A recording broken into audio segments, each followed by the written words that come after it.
নমস্কার, ওঙ্কার বাংলায় আপনাদের সকলকে স্বাগত জানাচ্ছি। এই মুহূর্তে আপনাদের সাথে রয়েছে আমি অপরূপা। চোখ রাখবো কিছু গুরুত্বপূর্ণ খবরের দিকে, কারণ এখন সময় নগর মহানগরের। মালদহ কাণ্ডে রাজ্যের আইন শৃঙ্খলা পরিস্থিতি নিয়ে প্রশ্ন তুলল সুপ্রিম কোর্ট। বৃহস্পতিবার এই সংক্রান্ত মামলার শুনানিতে রাজ্যের মুখ্য সচিব, রাজ্য পুলিশের ডিজি, মালদহের জেলা শাসক এবং পুলিশ সুপারকে শোকজ করেছে শীর্ষ আদালত। তাদের কারণ দর্শানোর নির্দেশও দেওয়া হয়েছে। বিদায়ী মুখ্যমন্ত্রী সুপ্রিম কোর্টের এই সিদ্ধান্তকে সমর্থন জানিয়েছেন। একই সঙ্গে বিজেপি ও কমিশনকে একই সূত্রে বেঁধে তৃণমূল সুপ্রিমো বলেছেন, নির্বাচন কমিশন তার হাত থেকে ক্ষমতা কেড়ে নেওয়ার পর প্রশাসনের ওপর তার কোনো নিয়ন্ত্রণ নেই। মালদহের ঘটনা নিয়েও প্রশাসনের তরফে তাকে কিছু বলা হয়নি বলেও জানিয়েছেন তিনি বলেন, রাজ্যকে বদনাম করার একযোগে চক্রান্ত চলছে। মালদার ঘটনায় ক্ষুব্ধ সুপ্রিম কোর্ট। শীর্ষ আদালতের বিচারপতিরা সরাসরি পর্যবেক্ষণে জানিয়েছেন, পশ্চিমবঙ্গের মতো এতটা রাজনৈতিকভাবে মেরুকরণ আগে কখনো দেখেনি। সুপ্রিম কোর্টের এও পর্যবেক্ষণ, এই রাজ্যে এমন এক পরিস্থিতি তৈরি হয়েছে যেখানে প্রায় সবকিছুই রাজনৈতিক ভাষায় ব্যাখ্যা করা হচ্ছে। এমনকি আদালতের নির্দেশ পালনীয় রাজনীতির ছাপ স্পষ্ট। বৃহস্পতিবার কলকাতা হাইকোর্টের প্রধান বিচারপতির পাঠানো চিঠির ভিত্তিতেই সুপ্রিম কোর্টের প্রধান বিচারপতি সূর্যকান্ত, বিচারপতি জয়মাল্য বাগচি এবং বিচারপতি বিপুল পাঞ্চলির বেঞ্চ এই ঘটনায় স্বতঃপ্রণোদিতভাবে মামলা রুজু করে শুনানি শুরু করে। সুপ্রিম কোর্টের এই পদক্ষেপকে সমর্থন জানিয়েছেন মুখ্যমন্ত্রী মমতা বন্দ্যোপাধ্যায়। বৃহস্পতিবার সাগর দিঘির সভা থেকে এই ব্যাপারে কমিশনকে নিশানা করেছেন মমতা। তার অভিযোগ, মালদায় বিচার বিভাগীয় আধিকারিকদের নিরাপত্তা দিতে ব্যর্থ হয়েছে কমিশন পরিচালিত প্রশাসন। আর বিজেপি কয়েকটা গদ্দারকে টাকা দিয়ে আপনাদের উত্তেজিত করলো, আর আপনাদের দিয়ে রাস্তা অবরোধ করলো, জাজেদের ঘেরাও করলো। রেজাল্টটা কি হলো?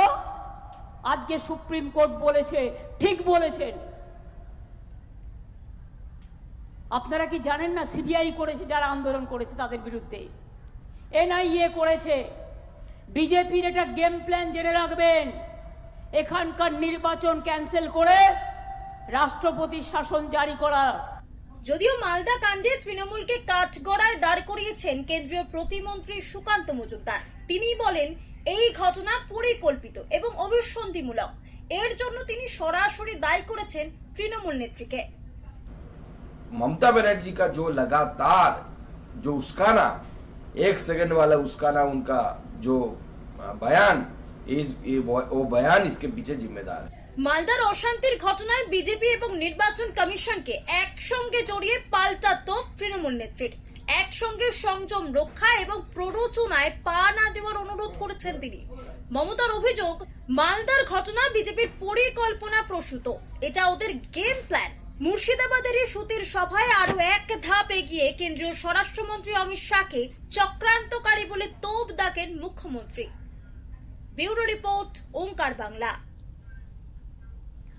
এ বিষয়ে কথা বলবো, আমাদের সাথে রয়েছেন চন্দ্রশেখর বাগ, বিশিষ্ট আইনজীবী।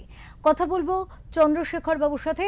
প্রথমেই ওঙ্কার বাংলায় স্বাগত জানাবো আপনাকে, এবং তারপরে যে বিষয়ে আসবো, মালদার ঘটনা নিয়ে বারবার সরব হয়েছে, সেখানে সুপ্রিম কোর্ট কিন্তু এবার কড়া অবস্থান নিয়েছে। তারা উল্লেখ করেছে যে পশ্চিমবঙ্গে যে কোনো জিনিস রাজনৈতিক ক্ষেত্রে চলে আসে, এবং এক্ষেত্রে এই 7 জনকে যেভাবে আটকে রাখা হয়েছিল, প্রশাসনিক ব্যর্থতা নিয়ে প্রশ্ন তুলেছেন। এই বিষয়ে আইন কি বলে, এই বিষয়ে আমরা বুঝবো। নমস্কার। একটা জিনিস যেটা দেখুন, আজকে সারা ভারতবর্ষের কাছে পশ্চিমবঙ্গের যে পরিস্থিতি তৈরি দাঁড়ালো, যে entire law and order west বেঙ্গলে নেই, এটা পরিষ্কারভাবে প্রধান বিচারপতি, ভারতবর্ষের প্রধান বিচারপতি একটা সারা ভারতবর্ষের অঙ্গরাজ্যের সম্বন্ধে যে অবজারভেশনটা তিনি দিয়েছেন, এটা কতখানি লজ্জাস্কর যে আমরা পশ্চিমবঙ্গবাসী হিসেবে, যে একটা নির্বাচন কমিশনের যে প্রক্রিয়া সেটা চলছে এবং সেটা করার ব্যাপারে বিচারপতিরা যার মধ্যে ইনভলভ রয়েছেন, সেই তাদেরকে যেভাবে কালকে বিকেল 4টে থেকে রাত্রি 12টা অবধি আটকে রাখা হয়েছে। এবং যেটা সবচেয়ে দুঃখজনক সেটা হচ্ছে, এই ঘটনা জানার পর ওই মালদা জেলার এসপি, মালদা জেলার ডিএম কোন রকম কোনো পদক্ষেপ নেননি। এবং কলকাতা হাইকোর্টের প্রধান বিচারপতিকে রাত্রি 12টার সময় একেবারে আমাদের চিফ সেক্রেটারিকে ফোন করে বলতে হয়, এবং চিফ সেক্রেটারির অফিস থেকে যখন নির্দেশ যায় এবং রেজিস্ট্রার জেনারেল হাইকোর্ট থেকে যখন খবর যায়, তারপরে ডিজি মানে তার ব্যাপারে উদ্যোগ নেন এবং তারপরে তাদেরকে সেখান থেকে বার করে, এবং তার উপরও তার সত্ত্বেও তাদের উপর সেখানে হামলা হয় রাস্তায়। আজকে ভাবুন যে কোন পরিস্থিতির মধ্যে বাংলা রয়েছে, যে রাজ্যে আমরা বাস করছি কতখানি সেটা বাসযোগ্য, যে আজকে বিচারকরা আজকে তারাও কিন্তু কোন রকম যে কোনো সময় তাদের উপর আক্রমণ হচ্ছে আমরা দেখতে পাচ্ছি। এর আগে কলকাতা হাইকোর্টের বিচারপতিদের বাড়ির সামনে গিয়ে সমস্ত পোস্টার লাগানো হয়েছিল। আজকে এই যে ইলেকশন পদ্ধতির মধ্যে যে বিচারকরা রয়েছেন তাদের উপরে যেভাবে আটক করে রাখা হলো সাধারণ মানুষ, এবং ল অ্যান্ড অর্ডার, আজকে কোনো পুলিশ কোনো ব্যবস্থা নিতে পারলো না সম্পূর্ণভাবে, কার নির্দেশে? এবং আজকে মাননীয় মুখ্যমন্ত্রী বলছেন যে আমার হাতে ক্ষমতা নেই, এখন ইলেকশন কমিশন। এটা কখনো হতে পারে? আজকে উনি চিফ মিনিস্টার হিসেবেই তো কথা বলছেন, আজকে উনি সই করবার সময় তো লিখছেন chief minister of West Bengal. উনি কি সেটা ছেড়ে দিয়েছেন? তা তো দেননি। এটা আক্ষরিক অর্থে অ্যাডমিনিস্ট্রেশনটা যখন নির্বাচন হয় সেই সময় নির্বাচন কমিশনের হাতে চলে যায়। তার মানে কেয়ারটেকার গভর্নমেন্ট হিসেবে তিনি চালাচ্ছেন এবং তিনি এই দায়িত্ব এড়িয়ে যেতে পারেন না। কার সম্বন্ধে দোষ দিলেন, কোন দল সম্বন্ধে বা নির্বাচন কমিশন, কখনো এটা হতে পারে? নির্বাচন কমিশন আজকে যাদের দ্বারা বিচার ব্যবস্থার বিচারকদের দিয়ে করছে তাদেরকে আটকে রাখার গেম প্ল্যান করছে। মানে কোন জায়গায় আজকে মিথ্যে বলতে বলতে কোন জায়গায় তিনি গিয়ে দাঁড়াচ্ছেন আমি জানি না। আগামী দিন তার আজকে মাননীয় মুখ্যমন্ত্রীকে আমরা মাননীয় বলছি, আগামী দিন জানি না আমরা তাকে আর মাননীয় বলার মতো জায়গায় থাকবেন কিনা। কেননা পশ্চিমবঙ্গকে রাজ্যে সারা ভারতবর্ষের কাছে একদম ছোট করতে করতে আজকে যে জায়গায় নিয়ে গেছে, আমরা একটা হাস্যাস্পদ হয়ে গেছি সারা ভারতবর্ষের মানুষের কাছে বাংলা। খুব দুঃখজনক ঘটনা, এবং যে কারণে সুপ্রিম কোর্টের যে সুমোটো এই মামলাটাকে নিয়ে নেওয়া, এবং এখানে সিবিআই বা এনআইএ কাকে দিয়ে এটার তদন্ত করবে সেটার ব্যাপারে নির্বাচন কমিশন সেটা সিদ্ধান্ত নেবে। অত্যন্ত সঠিক একটা সিদ্ধান্ত সুপ্রিম কোর্ট নিয়েছে, এবং যে অবজারভেশন আজকে সুপ্রিম কোর্ট করেছে রাজ্যের আইনজীবীদের উদ্দেশ্যে, মানে আমার তো মনে হয় রাজ্যের আইনজীবীদের আর সুপ্রিম কোর্টে গিয়ে মাথা উঁচু করে কথা বলার জায়গা নেই। শুধুমাত্র কার নির্দেশে তারা এটা করছেন আমি জানি না।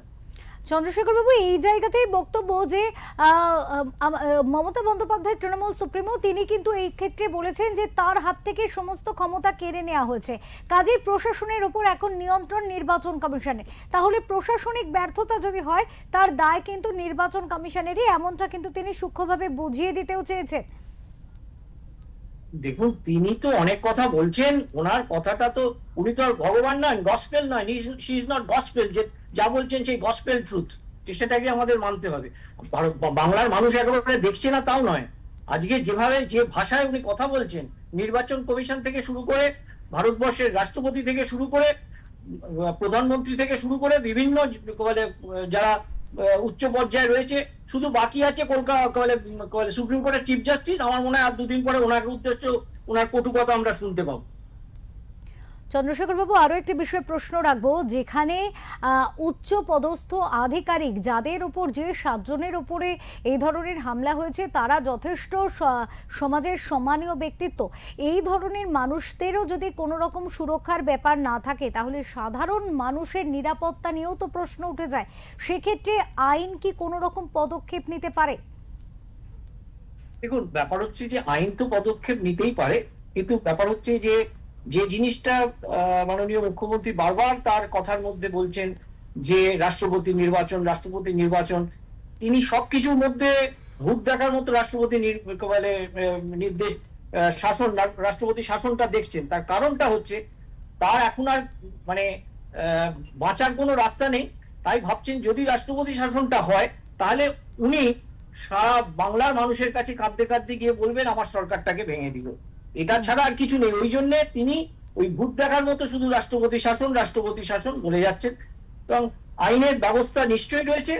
আইন যদি আজকে সুপ্রিম কোর্টের প্রধান বিচারপতি যে নির্দেশ দিয়েছেন সেই অনুযায়ী শোকজ করা হয়েছে পশ্চিমবঙ্গের ডিজি থেকে শুরু করে চিফ সেক্রেটারি, হোম সেক্রেটারি, সবাইকে।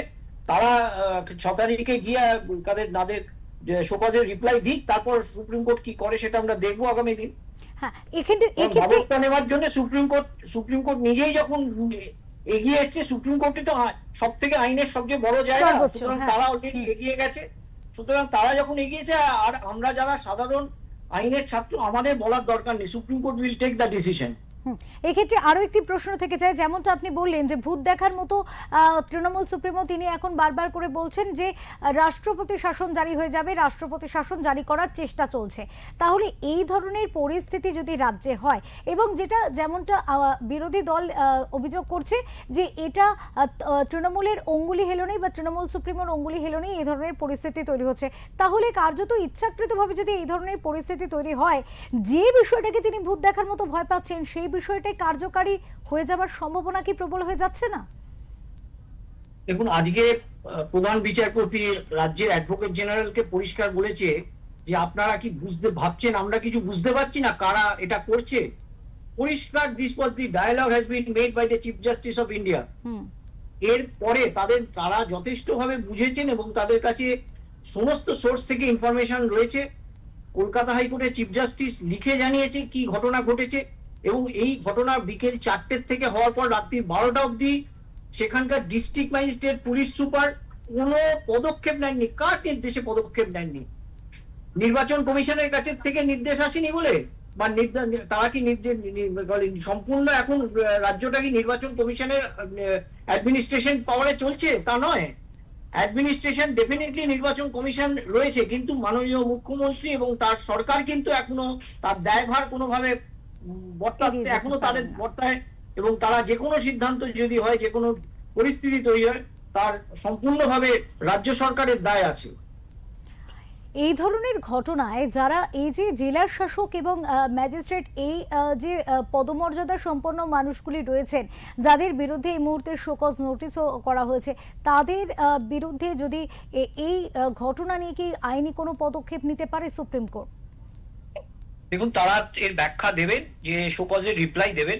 সেই শোকজের রিপ্লাই, এখন একটা জিনিস বুঝতে হবে যে আজকে একটা ডিস্ট্রিক্ট ম্যাজিস্ট্রেট একটা জেলা, এসপি একটা জেলা, আর প্রশ্ন করছে কি সুপ্রিম কোর্টের chief justice, highest authority of the country.